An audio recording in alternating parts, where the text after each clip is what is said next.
নমস্কার বন্ধুরা, শ্রাবণী রান্নাঘরে আপনাদের সবাইকে স্বাগত জানিয়ে আমি আবারও একটা রান্নার ভিডিও নিয়ে আপনাদের সামনে চলে এসেছি।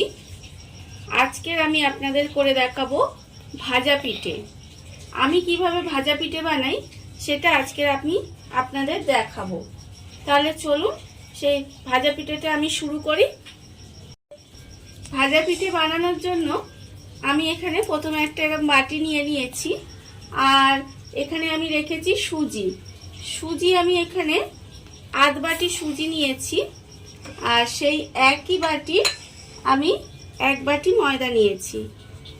এবার এই সুজি আর ময়দাটাকে ভালোভাবে মিশিয়ে নেব। মিশিয়ে নিয়ে এবারে আমি এর মধ্যে দেব খুব অল্প সামান্য একটু, একদম অল্প একটু নুন দিয়ে আবারও আমি খুব ভালোভাবে মিশিয়ে নেব। মিশিয়ে নিয়ে এবার এর মধ্যে আমি দেব জল।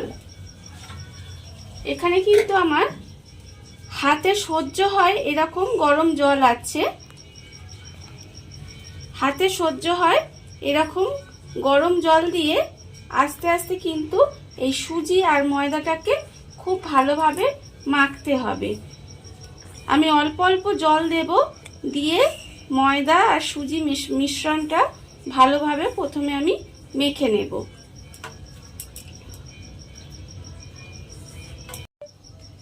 ময়দা আর সুজির মিশ্রণটাকে হাতে সহ্য হয় এরকম জল দিয়ে আস্তে আস্তে মাখতে মাখতে এরকম মন্ড মতো প্রথমে করে নিতে হবে। করে নিয়ে এই মন্ডটাকে কিন্তু এবারে খুব ভালোভাবে মাখতে হবে। প্রায় 15 থেকে 20 মিনিট ধরে এই মন্ডটাকে খুব ভালোভাবে হাত দিয়ে এইভাবে ঠেসে ঠেসে খুব ভালোভাবে কিন্তু মেখে নিতে হবে। ময়দা সুজির মিশ্রণটা আমি প্রায় 20 মিনিট মতো খুব ভালোভাবে ঠেসে ঠেসে মেখে নিয়েছি। এইবারে আমি এর মধ্যে দিয়ে দেব জল। এতেও কিন্তু সেই হাতে সহ্য হয় এরকম গরম জল দেব, দিয়ে এবার ময়দাটাকে পাতলা করে মাখতে হবে। ময়দাটাকে জল দেব, দিয়ে এবার পাতলা করে মেখে একটা গোলা তৈরি করে নিতে হবে। খুব ভালোভাবে কিন্তু এটা বুঝে মাখতে হবে। অল্প অল্প জল দেব আর এইভাবে মেখে কিন্তু একটা পাতলা গোলা বানিয়ে নেব। অল্প অল্প জল দিয়ে হাত দিয়ে এইভাবে মাখতে মাখতে দেখুন কত সুন্দর এইভাবে গোলাটা তৈরি হয়ে গেছে। একটু সময় নিয়ে কিন্তু এটা করতে হবে, তাহলে দেখবেন এর মধ্যে কোনো দানা দানা থাকবে না, আর দানা দানা থাকলে কিন্তু সেটা খেতে ভালোও লাগবে না।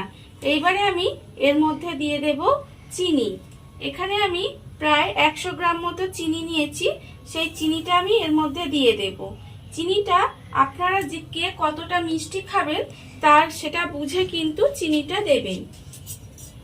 আর এই চিনির বদলে আপনারা কিন্তু গুঁড়ো ব্যবহার করতে পারেন। আর দেব আমি এখানে খুব অল্প পরিমাণে মৌরি। এবার এই চিনি আর মৌরিটা দিয়ে আবারও কিন্তু খুব ভালোভাবে মেখে নিতে হবে, যাতে চিনিটা গলে যায় আর চিনিটাও যেন কোনো রকম দানা দানা না থাকে।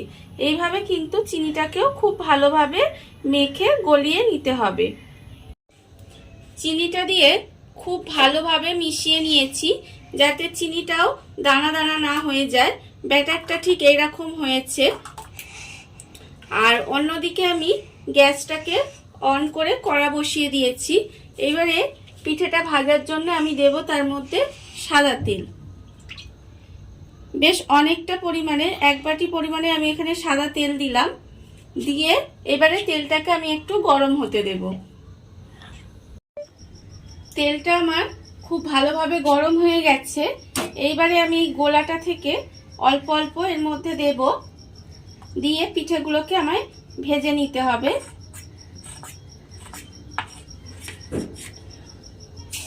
এইভাবে অল্প অল্প আমি দেব, দিয়ে দেখুন কত সুন্দর পিঠেগুলো হবে। এইভাবে কিন্তু পিঠেগুলোকে আমার ভেজে নিতে হবে। এক পিঠটা হলে তারপরে কিন্তু আমি এটাকে উল্টে দেব, উল্টে দিয়ে অন্য পিঠটাও ভেজে নেব। এইভাবে কিন্তু ফুলকো ফুলকো দেখুন ভাজা পিঠে হবে। পিঠেগুলো আমার দেখুন ফুলকো ফুলকো ভাবে ভাজা হয়ে গেছে। এইবারে কিন্তু খুব ভালোভাবে আমি তেলটা ঝরিয়ে নেব, নিয়ে পিঠেগুলোকে আমি এখানে রেখে দেব। আবারও আমি আপনাদের একটা দেখাচ্ছি।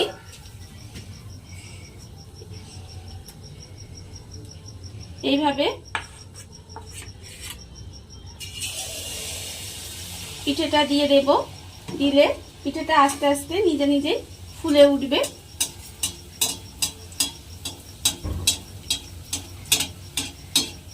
দেখুন পিঠেটা ফুলে উঠেছে। এইবারে আমি পিঠেটাকে উল্টে দেব, উল্টে দিয়ে এইভাবে কিন্তু প্রত্যেকটা পিঠে আমি ভেজে নেব।